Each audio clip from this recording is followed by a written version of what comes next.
بسم اللہ الرحمن الرحیم. چیئرمین پاکستان پیپلز پارٹی اور وفاقی وزیر خارجہ جناب بلاول بھٹو زرداری صاحب، یہاں بیٹھے ہوئے صوبائی وزراء، members of the diplomatic corps, I can see some diplomats here, ہمارے صوبائی اسمبلی کے ممبران، لوکل گورنمنٹ کے نیولی الیکٹڈ سارے ممبران، کراچی اور ٹھٹہ سے آئے ہوئے میرے دوست، میرے میڈیا کے دوست، خواتین و حضرات، السلام علیکم. بہت سالوں بعد میں اس کا قصہ بتاؤں، بلکہ میں کہوں گا میں لوگ 10 سال پہلے تک گئے، میں 50 سال پیچھے جانا چاہتا ہوں، 55 سال پیچھے. اس دھرتی نے لیڈرز تو بہت پیدا ہوتے ہیں، لیکن ویژنریز کچھ ہوتے ہیں، اور میں شروعات کروں گا اس ویژنری سے، شہید ذوالفقار علی بھٹو سے، جنہوں نے آج سے 55-60 سال پہلے کہا تھا، اور ان کی ایک تقریر ہے، ڈاکیومنٹڈ ہے. میں انگریزی میں وہ کہہ دیتا ہوں، ان کی تقریر میں جو ڈاکیومنٹڈ پیپرز ہیں، واٹ لیٹ شہید Zulfiqar Ali Bhutto said was, he did a review of the entire world and the relationship that Pakistan would have with other countries. He valued each country, but what he said for the People's Republic of China, and I'd like to quote that. He said, "As I look around, the only country whose interests align with Pakistan is the People's Republic of China." This was in 1967. اور اگر آپ دیکھیں اس کے بعد جس طریقے سے شہید ذوالفقار علی بھٹو نے چین کے ساتھ ہماری ریلیشن شپ بڑھائی تھی، اس کے بعد شہید محترمہ بے نظیر بھٹو، انہوں نے اس پہ کام کیا، اور اس کے بعد پھر ایک اور ویژنری لیڈر جب صدر آصف علی زرداری آئے. آج کل بہت لوگ باتیں کرتے ہیں کہ سی پیک کس نے شروع کیا، کہاں سے ہوا. میں کسی اور کو نہیں، چائنیز گورنمنٹ کو کوٹ کرتا ہوں، اس وقت کے ڈپٹی ہائی کمشنر تھے چائنا کے، اور انہوں نے کہا تھا یہ آئیڈیا چین سے بھی نہیں آیا تھا.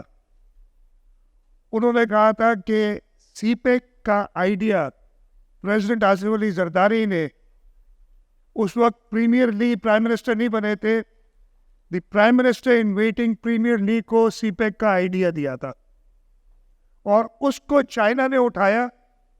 اور نہ صرف سی پیک، بٹ پریزیڈنٹ شی جن پنگ نے اس کو اور آگے بڑھا کے بیلٹ اینڈ روڈ کا کانسیپٹ دیا.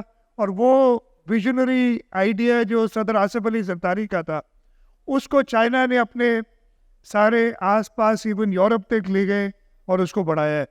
تو ہمیں سب سے پہلے تو ان ویژنری لیڈرز، چیئرمین شہید ذوالفقار علی بھٹو، چیئرپرسن محترمہ شہید بے نظیر بھٹو، اور پریزیڈنٹ آصف علی زرداری کو خراج تحسین پیش کرنا چاہیے کہ پاکستان کے لیے انہوں نے اتنی ویژنری آئیڈیا دی. صدر زرداری کی ایک اور ویژنری آئیڈیا تھی، انفارچونیٹلی یہاں میرے ٹھٹہ کے دوست بیٹھے، وہ سمجھ نہیں سکے، اور پھر اسی وجہ سے یہ سی پیک بنا نہیں. تو ان کے شروعات تو صرف ٹھٹہ کو اس دنیا کے نقشے پہ دینے تھا، ذوالفقار آباد جو بنانا چاہ رہے تھے. اور اگر وہ ذوالفقار آباد والی بات آگے بڑھتی تو آج ٹھٹہ کا نقشہ ہی کچھ اور ہوتا، پاکستان کا نقشہ ہی کچھ اور ہوتا. انفارچونیٹ تھا کہ وہ بات اس وقت آگے نہیں بڑھ سکے. لیکن اب یہ دھابی جی اسپیشل اکنامک زون، اس کی شروعات ہوئی ہے. اس کی بھی ہسٹری میں آپ کو بتا دوں. 2016 میں جب جے سی سی ہوئی تھی بیجنگ میں، اس وقت مجھے صدر زرداری نے بھیجا تھا، اور انہوں نے کہا تھا کہ ڈی ٹریک ہو گیا ہے سی پیک. سی پیک کا ہرگز یہ مطلب نہیں تھا کہ کچھ سڑکیں بنا دو اور پاور سیکٹر میں کچھ انویسٹمنٹ تھی. سی پیک کا اور بہت براڈر کانسیپٹ ہے، اور سی پیک کا مقصد یہی ہے کہ پاکستان کو چائنا کی مدد سے ہم ایسی انڈسٹریل زونز دیں جہاں پہ لوگوں کی امپلائمنٹ ہو، پاکستان کی اپنی ایکسپورٹس بڑھیں اور خوشحالی آئے. تو جب تک اکنامک زونز نہیں بنیں گے سی پیک آگے نہیں بڑھے گا. اور اس دسمبر 2016 کی جے سی سی میں in principle 6 economic zones approve ہوئے تھے، جس میں سے ایک دھابے جی تھا. اور آج اللہ تعالیٰ نے ہمیں اس ٹائم تک پہنچے. اس میں کئی مسئلے مسائل آئے، میں زیادہ بات نہیں کروں گا وہ جو ایشوز ہوئے، لیکن آپ کو بتاؤں کہ فیڈرل گورنمنٹ سے اپروول اس اکنامک زون کے ہمیں شاید مہینہ پہلے ملی ہے. قاسم بتائیں گے ایگزیکٹلی 1 مہینہ پہلے. ہمیں 2016 سے آج 2023 ہو گئی، بیکاز ایک اسپیسیفک لا ہے، فیڈرل لا ہے، جس کے تحت یہ ہونا تھا. بٹ اللہ تعالیٰ کا شکر ہے ہمیں مئی کے مہینے میں آئی بلیو وہ اپروول ملی ہے، اور ہم نے جولائی میں اس کی گراؤنڈ بریکنگ کی ہے. اور ان شاء اللہ تعالیٰ مجھے پورا یقین ہے کہ ہمارے جو پارٹنرز ہیں زیڈ کے بھی اس کو بہت تیزی سے، جیسے انہوں نے ڈیمونسٹریٹ کیا ہے پاکستان بھر میں، بہت تیزی سے اس کو آگے بڑھائیں گے. ٹھٹا کے لوگوں کے لیے، سندھ کے لوگوں کے لیے، پاکستان کے لوگوں کے لیے یہ ایک ایسا پروجیکٹ ہوگا جو ہمارے ایشوز ہیں اس وقت، خاص طور پہ زر مبادلہ کے، فارن ایکسچینج کے، اس کو ریزالو. اور اس سے بہتر لوکیشن ہو نہیں سکتی. آپ کو بتایا تھا اوکیلی صاحب نے جب اپنی پریزنٹیشن کی تھی، اس سے پہلے قاسم صاحب نے بتایا تھا ایئرپورٹ یہاں سے آدھا گھنٹہ دور ہے، آدھا گھنٹہ بھی نہیں ہے، میرے خیال 20 منٹ میں پہنچ سکتے ہیں. آپ کو اگر سمندر کا روٹ لینا ہے تو پورٹ قاسم، میرے خیال ادھر سے میں پتھر اٹھا کے پھینکوں گا تو وہ سمندر میں گرے گا. یہ stone throw away from the sea. آپ کا پورا روڈ نیٹ ورک یہاں سے ابھی انشاءاللہ تعالیٰ ملیر ایکسپریس وے بن رہا ہے، وہ جلد کمپلیٹ ہوگا، بہت قریب ہے. وہاں سے آپ M9 پہ پہنچ جائیں گے، اور پورا پاکستان کا ایکسیس، اور پاکستان سے پھر سینٹرل ایشیا اور چائنا کی طرف لینڈ روٹس بھی آپ کے ہیں. تو اس سے بہتر لوکیشن ہو نہیں سکتی. ہم نے 1530 ایکڑ اس کے لیے ڈیڈیکیٹ کیے ہیں، لیکن یہ میں آپ کو بتاؤں کہ یہ بہت کم پڑیں گے. یہاں پہ کافی کراچی سے انڈسٹریلسٹ بیٹھے ہوئے ہیں، اور یہ مجھے ایگری کریں گے، اور انہوں نے کئی بار یہ بات کہی ہے کہ یہ جگہ کم پڑے گی انشاءاللہ تعالیٰ. یہ ایک سمجھنے پر چھوٹا سا پائلٹ ہے، اس سے ہم اور بڑھائیں گے، اپنے اور زمین انشاءاللہ تعالیٰ اویلیبل کر کے دیں گے، تاکہ یہ دھابے جی اسپیشل اکنامک زون پاکستان کی گروتھ کا انجن بنے. اور ٹھٹا ضلع جو انشاءاللہ تعالیٰ ہوگا وہ پاکستان میں نمبر 1 انڈسٹریل ڈسٹرکٹ ہو جائے گا. اس کے بعد میں چیئرمین بلاول بھٹو زرداری صاحب کا بہت ہی مشکور ہوں.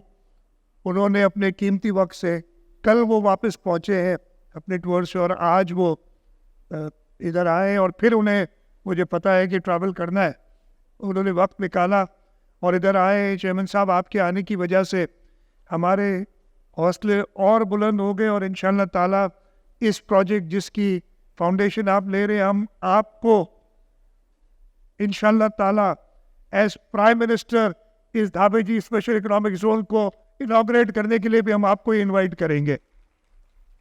اب زیڈ کے بی کے اوپر ہے، اس لیے کہ پرائم منسٹر تو 4 مہینے میں بن رہے ہیں. اب 4 مہینے میں کمپلیٹ کرتے تو ہم 4 مہینے میں بلا لیں گے انہیں ادھر انشاءاللہ تعالیٰ. میں بہت شکر گزار ہوں سب دوستوں کا، especially the diplomatic community who has come here today. You give us strength, you give us hope, and inshallah ta'ala Pakistan will work with the world. میں زیادہ لمبی تقریر نہیں کرنا چاہتا. ایک ضرور ذکر کروں گا، میں نے مرتضیٰ سے تو کہا ہے کہ اس کا جواب پراپرلی دے. کچھ دنوں پہلے ایک اکنامک انٹیلیجنس یونٹ کی ایک خبر آئی تھی، اس کو بڑا پھیلایا، خاص طور پہ جو وہ بھائی اس کو ذرا غور سے پڑھ لے کوئی بھی. اس کے اندر جو فیکٹرز ہے، سب سے 25% فیکٹر وہ کہتے ہیں کہ جی لا اینڈ آرڈر میں جو کرائم انڈیکس ہے، جو کہ انٹرنیشنل کرائم ایجنسیز دیکھتی ہیں، وہ کہتی ہیں جی کراچی 6واں ڈینجرس ترین شہر تھا، اس سے اس وقت 125 سے 130 پہ پہنچ گیا. دوسرا اس میں فیکٹ، اور اس کا 25% فیکٹر ہے. ہم ٹوٹلی ڈس ایگری کرتے ہیں اکنامک انٹیلیجنس یونٹ کی اس انالیسس سے. And I will write to them, میں نے یہ کیا, میں نے مرتضیٰ سے کہا ہے وہ کرے, we are writing to them کہ یہ آپ اتنے وائبرنٹ شہر کو یہ تباہ کر دیں. شہر کو جیسے پہلے کیا تھا نا, ابھی ذکر کیا کہ شہر کی برائیاں کر کر کے یہاں سے انویسٹمنٹ لے جائے. ایک اور یہ سازش ہے کہ جب کراچی وائبرنٹ ہو رہا ہے, کراچی انشاءاللہ تعالیٰ پورا سندھ وائبرنٹ ہو رہا ہے, تب آپ اس طریقے کے آرٹیکلز چھپوا کے پروموٹ کر کے اور ایسی بات کریں. دوسرا اس میں آپ سوچیں 25% اس میں ویٹیج ہے, جس میں کیا ہے, جس پہ اکنامک انٹیلیجنس یونٹ میں بہت احترام ہے ان کا.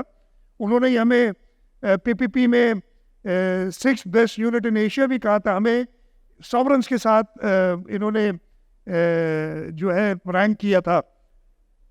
اس میں کہ جی اگر گرمی لگتی ہے ٹریولرز کو ادھر تو وہ شہر اتنا اچھا نہیں ہے, یعنی موسم اتنا اچھا نہیں ہے. بھائی اس میں ہمارا تو کوئی قصور نہیں ہے. ریلیجس ہارمنی کی بات کرتے ہیں پاکستان کے اندر, خدا نہ خواستہ. مجھے پتہ ہے ابھی بلاول صاحب جب ہوتے ہیں, مگر مجھے ایک آدھ کوئی کام یا میسج کرتے, ابھی پرسوں بھی ان کا ایک میسج آیا تھا اسی چیز پہ, ریلیجس ہارمنی. میرا نہیں خیال ہے کہ پاکستان سے بہتر کوئی بھی ملک ہے, آپ چاہے ہمارے پڑوسی دیکھ لیں, چاہے ویسٹ دیکھ لیں, لیکن ان کی 25% اس پہ تھا. اور جو 2 ایریاز ہیں, ایک ہیلتھ اور ایک ایجوکیشن, اس کو اگر آپ میجر کریں اسی انڈیکس میں, اگر آپ ڈیٹیل میں دیکھیں تو ہم, میرے خیال ہے وہ جو باٹم 10 انہوں نے بیچ کے تو دیے نہیں, اب ان باٹم 10 میں سے سب سے بہت اوپر ہے. میرے خیال ہے ہم 20-25ویں نمبر پہ آئیں گے. اور یہ بھی آپ کو بتا دوں کہ صرف کراچی شہر کو اس لائق سمجھا گیا کہ اکنامک انٹیلیجنس یونٹ نے اس کے بارے میں لکھا ہے. باقی کسی شہر کے پاکستان کو شاید اس لائق نہیں سمجھتے. کراچی انشاءاللہ تعالی جو ہے جیسے پاکستان کی گروتھ انجن رہا ہے, انشاءاللہ تعالی آگے اور ترقی کرے گا. ان چھوٹے موٹے آرٹیکل سے جو کراچی کے شہریوں کو نا امید کرنا چاہتے ہیں وہ کامیاب نہیں ہوں گے.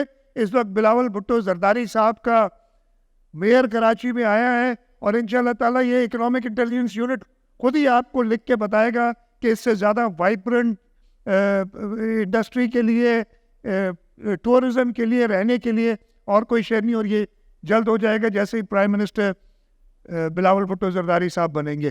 میں ایک بار پھر شکر گزار ہوں آپ سب کا یہاں آج تشریف لائے, خاص طور پہ بلاول صاحب کا, کہ اپنے قیمتی وقت میں سے, قیمتی مصروفیات میں سے انہوں نے کچھ قیمتی ٹائم نکالا اور یہاں آج ہمارے ساتھ آئے ہیں. قاسم نوید صاحب کو اور وہ سارے لوگ جنہوں نے, وسیم صاحب چیئرمین رہے اس اتھارٹی کے, ان سب کو میں اکنالج کرتا ہوں. ایک بڑی محنت کا کام تھا اور بہت مشکلات تھیں. وہ جو فیڈرل گورنمنٹ نے اب کر تو دیا ہے کہ بجلی دینی اور گیس دینی, لیکن اس کے لیے بھی کتنی ہمیں محنت کرنی پڑی. میں نے یہ ذکر کیا نا, شہید ذوالفقار علی بھٹو, شہید محترمہ بینظیر بھٹو, صدر آصف علی زرداری, پھر مسلم لیگ نون کی حکومت آئی تو انہوں نے بھی سی پیک کو آگے بڑھایا. پھر ایک وقت ایسا آیا, اس کا ذکر جتنا کم کیا جائے اتنا بہتر ہے, جب کہا گیا کہ یہ سی پیک سب جو ہے ملک کے ساتھ ایک سازش ہے, جو ابھی دوبارہ کراچی کے خلاف سازش کرنے کی کوشش کی جا رہی ہے. تو انشاءاللہ تعالیٰ ان سازشوں کا سب مقابلہ کریں گے. پاکستان پیپلز پارٹی اس ملک کی, اس صوبے کی خدمت کے لیے آگے بڑھتی رہے گی. اور جیسے میں نے کہا فیوچر ہمارا پاکستان کا وہ سامنے بیٹھا ہے, اور پاکستان کا فیوچر انشاءاللہ تعالیٰ پاکستان کو اگلی منزلوں پہ لے جائے گا. آپ کا بہت بہت شکریہ. جیے بھٹو, پاکستان زندہ باد.